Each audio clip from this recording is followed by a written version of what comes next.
என்னுடைய ஆசீர்வாதம் பெற்று எந்த வாழையடி வாழையாக வாழ வேண்டும் என்று உனக்கு ஆசீர்வாதம். இருந்தாலும் ஒரு சிறிய வார்த்தை கேளுங்கள்.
பன்னூல் வேதம் தேர்ந்த துரோணாச்சாரியாரும் இந்த பாஞ்சால மகாராஜன் நாங்கள் இருவரும் அக்னி கோத்திர மகாமுனிவரிடத்திலே சென்று அங்க நாங்கள் போர் பயிற்சிகளை கற்று வருகிறோம் இல்லையா?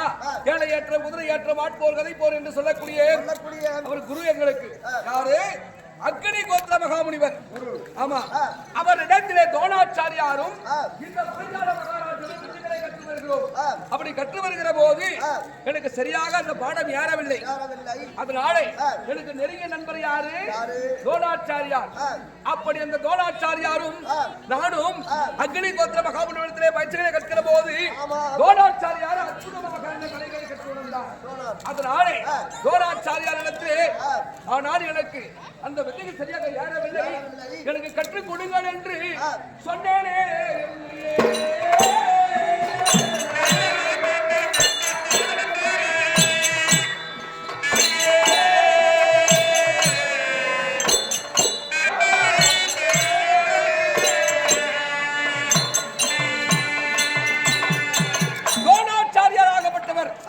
எனக்கு அந்த போர் பயிற்சிகளையும் அந்த கல்வியை போதிக்கிறார். நன்றாக அதில் கை தெரிந்தேன். அப்படி அவருக்கு நான் ஒரு வாக்கு கொடுத்தேன். ஆனால் துரோணாச்சாரியார் இப்படி இந்த வித்தைகளை கற்றுக் கொடுத்திருக்கிறாயே, அதற்காக நான் ஒரு நாட்டின் ராஜாவின் மகன் இல்லையா? நான் நாடாண்டு கொண்டிருக்கிற போது நீ வந்ததையானால் அந்த நாட்டிலே உனக்கு குரு காணிக்கையாக பாதி நாடு தருவேன் என்று உரைத்தேனே.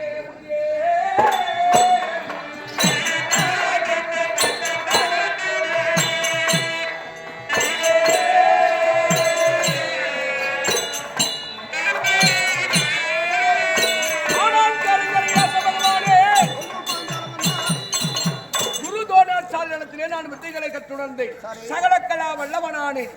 ஆனால் அதன் பிறகு நான் எங்கே இந்த பாஞ்சால நாட்டை நான் ஆண்டு கொண்டு வருகிறேன். அந்த நேரத்திலே அந்த தோடாச்சாரியாருக்கு ஒரு ஆட்சியை பிறந்து அந்த குழந்தைக்கு பாலில்லாத காரணத்தினால் ஒரு பசுமாடு வேண்டும் என்பதற்காக என்னை தேடி எங்க வருகிறார் பாஞ்சால நாடு. அப்படி வருகிற போது அங்கே அமர்ந்திருக்கிறார். அப்ப எனக்கு கூறுகிறார்கள், மன்னர் பெருமானே உன்னை தேடி தோடாச்சாரி என்று சொல்லக்கூடிய ஒரு வந்திருக்கிறார்.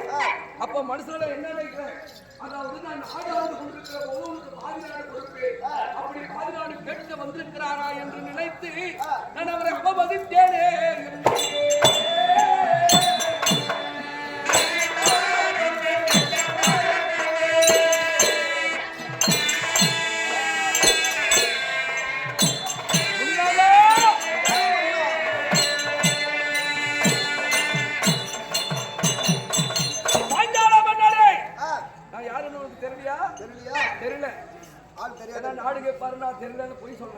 அப்படி சொல்கிற போது ஆனால்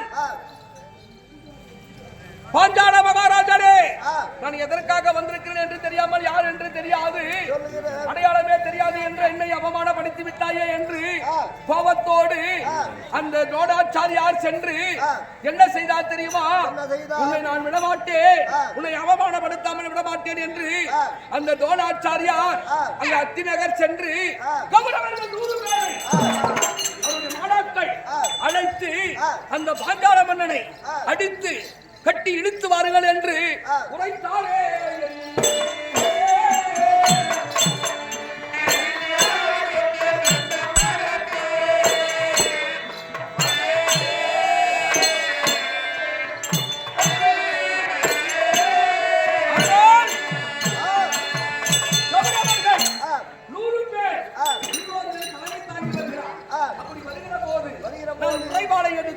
சண்டை செய்து அவர்களை விரட்டி அடித்தேன். அதன் பிறகு யாரு தெரியுமா? ஐவராஜாக்களும் படையெடுத்து வருகிறார்கள். அப்படி படையெடுத்து வருகிற போது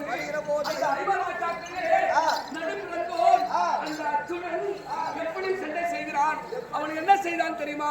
என் தேடலை உடைத்து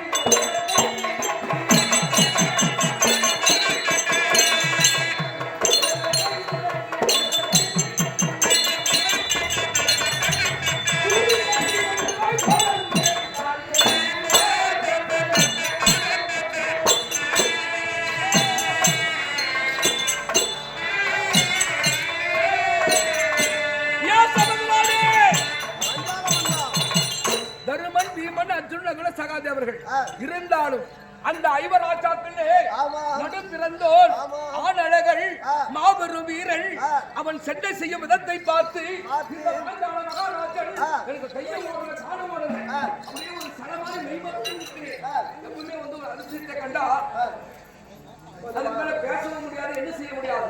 அப்படி நின்று கொண்டிருக்கிற போது என்னுடைய தேரரை உழைத்து என் தேசத்தை பிடித்து என்னை கட்டி கொண்டு போய் அந்த தோழர் மின்னு விட்டாரே.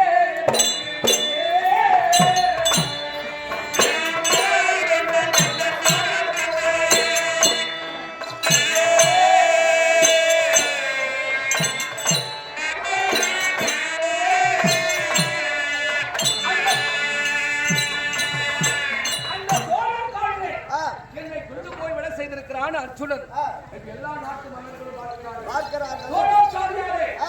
என்னதான் குருவாக இருந்தாலும் பாஞ்சால மகாராஜன் கவுனிமாபுரி பட்டணம் இல்லையா, துருபதேய பட்டணம் இல்லையா, அந்த பாஞ்சால நாட்டை ஆண்டு வரக்கூடிய ஒரு மன்னர் விடுவானே இப்படி இழிவு செய்வது சரியல்ல என்று உரைக்கிற போது அவரை விட்டுவிடு என்று சொன்னவுடனே எனக்கு அப்ப விடுதலை கொடுக்கிறார்கள்.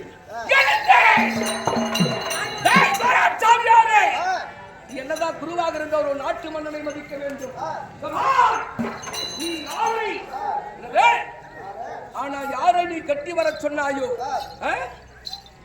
ஆனால் நீ கட்டி வர சொன்ன உன்னை கொள்வதற்கும் என்னை கட்டி வந்தானே அவனுக்கும் நான் என்ன செய்வேன், அதை நான் எப்படி செய்தேன் தெரியுமா? கட்ட சொன்ன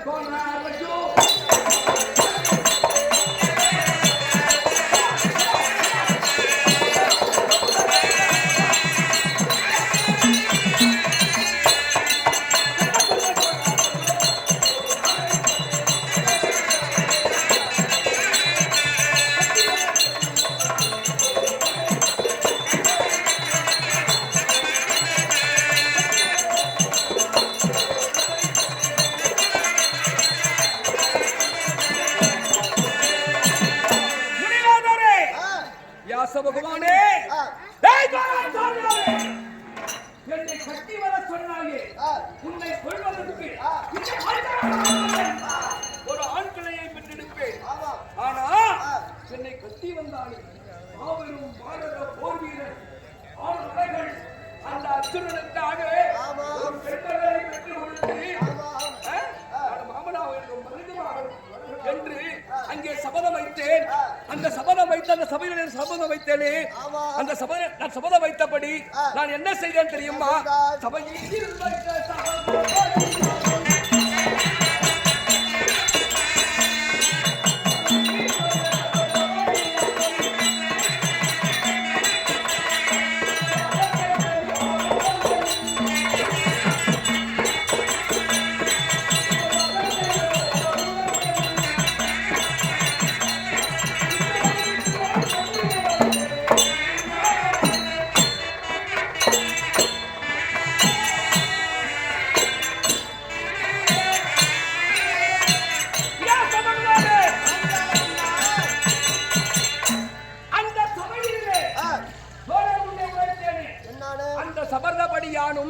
உபயாசர் இபயாசர் என்று சொல்லக்கூடிய முனிவர்களை அழைத்து யாகம் செய்து அந்த யாகத்திலே நான் யாரு முதலாக அந்த துஷ்டதூமன் என்று சொல்லக்கூடிய ஒரு ஆண்மகனும் அந்த அர்ஜுனனை மணப்பதற்காக யாரு அக்னி மகள் பாஞ்சாலியை நான் உண்டு செய்தேனே என் முனியே.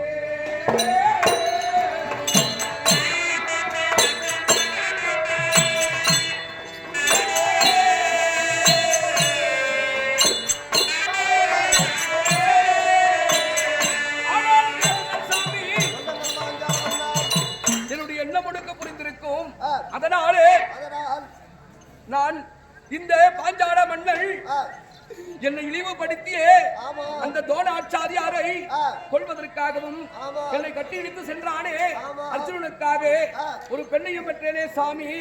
இருந்தாலும்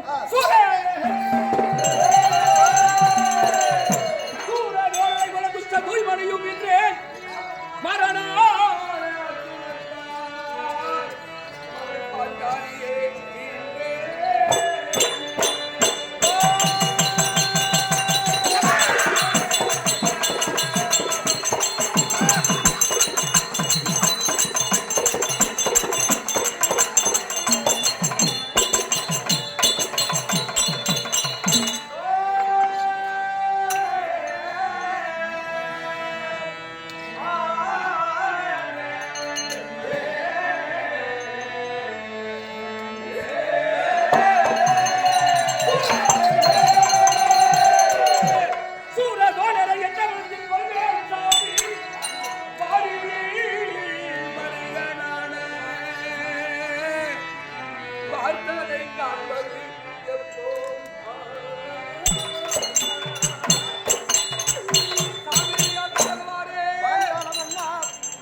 என் மகள் பாஞ்சாலியை பெற்றேன். சூரதோழரை நான் எந்த விதத்தில் கொள்வேன் சாமி? பாரினில் வருகிறானே நான் பார்த்திபனை காண்பது எப்போ? என்னுடைய சமரம் முடிவது எப்போ? என் மகள் திருமணம் முடிவது எப்படி? சொல்லுங்கள் சாமி. நீங்க தான் சொல்லுங்க சாமி. அப்படியா? பகவானே காப்பாற்றுங்கள்.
என்ன வார்த்தை? அண்டரண்டு என்று சொல்லக்கூடிய திசை ஒன்றானாலும் எல்லாம் நல்லா தெளிவா கேளுங்க. அண்டம் அண்டம் என்று சொல்லக்கூடிய ஆகாயம் பூமியும் ஒன்றானாலும் ஒன்றாக சேர்ந்து அழிந்தாலும் அழிந்து விடலாம். அலக்கடல் என்று சொல்லக்கூடிய கடலுக்கு நீராகப்பட்டது வத்தினாலும் கடல் நீர் எப்பவுமே வத்தாது. அப்படி கடல் நீரே வற்றினாலும் வற்றி விடலாம். சரி, சந்திரன் சூரியன் திசை மாறி கூட முளைச்செல்லாம். கிழக்கு திசையிலே உதித்து மேற்கு திசையை மாறக்கூடிய அந்த மலையக்கூடிய சூரியனாகப்பட்டவள் திசை மாறி வடக்கு தெற்காக முளைத்தாலும் முளைக்கலாம். இந்த வானத்தில் இருக்கக்கூடிய நட்சத்திரமாகப்பட்டது இந்த பூமியிலே உதிரிடு விடலாம். ஓஹோ, நட்சத்திரங்கள் பல பல பல என்று இந்த பூமியிலே உதிர்ந்தாலும் உதிர்ந்து விடலாம். பாண்டவருக்கு ஒரு அழிவு இல்லை.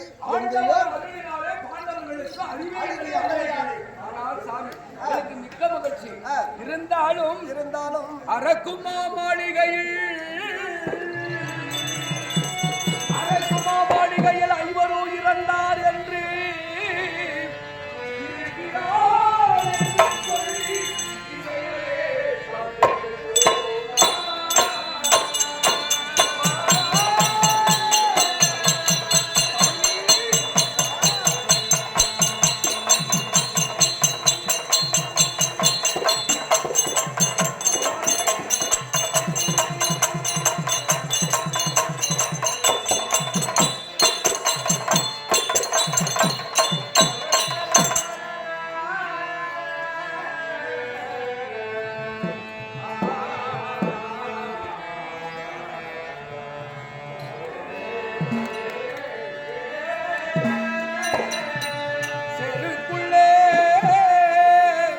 செருக்குள்ள என் மகள் பாஞ்சாலியும் பருவமானார்.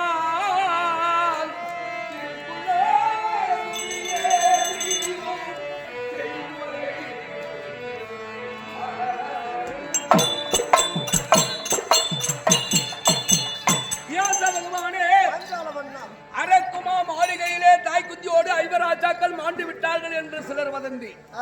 ஆனால் அந்தலர்கள் ஐயரை அழைத்து சொல்கிற போது அந்த சாஸ்திரிகள் உயிரோடு இருக்கிறார்கள் என்று சொல்லி போயிருக்கிறார்கள். நீயும் கூறியிருக்கிறாய் பாண்டவர்களுக்கு அழிவில்லை என்று. அதனாலே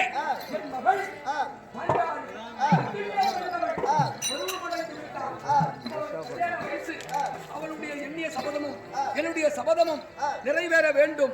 அதனாலே இந்த உலகத்தை அதாவது அனைத்தும் அறிந்தவர் நீங்கள் சாதாரண ஆளு கிடையாது இல்லையா? மகாபாரதத்தை அதனாலே சுவாமி ஒரு வார்த்தை, இந்த உயிரோடு இருக்கிறார்கள் பாண்டவர்கள் என்று கூறிக்கொண்டிருக்கிறீர்கள். அந்த பாண்டவர்களை நாங்கள் பார்ப்பது எப்போ? நான் வைத்த சபதம் நிறைவேறுவது எப்போ?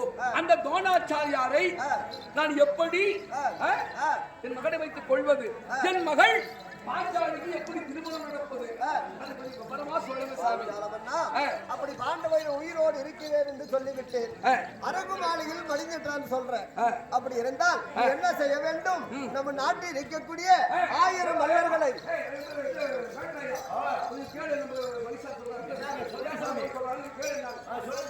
நாட்டில் இருக்கக்கூடிய 1000 மன்னர்களை விட்டு இமயமலை சென்று அனுமந்த தாதா